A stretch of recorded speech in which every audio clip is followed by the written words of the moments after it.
到刘玉娟的家，阵阵咸香菜味迎面而来。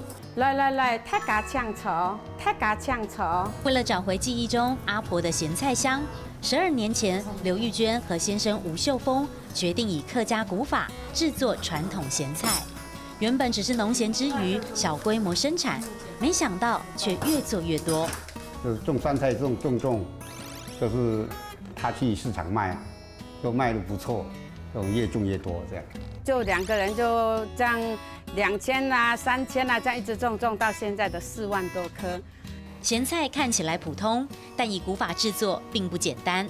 从采收芥菜，经过日晒，再以盐巴浸泡，人工脚采，每一道手续都不能马虎。手做的比较有那种传统的味道，没有像机器那种会有一点怪怪的。咸菜的香味太诱人，小朋友也忍不住学着做做看。你就捡这个的，知道啊？像这个你就捡起来，这样好那再挑。咸菜变化多，经过日晒装罐，就是客家庄常见的福菜。因为这个塞叶子啊，它可以保存。如果是上面的话，它比较会坏掉。我们好的就没防腐剂的就要这样。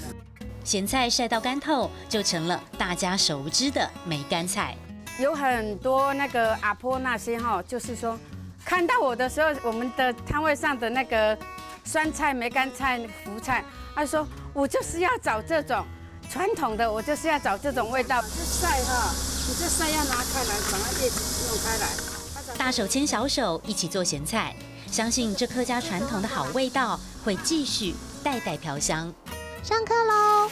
太家呛稠，太家呛稠，太家呛稠。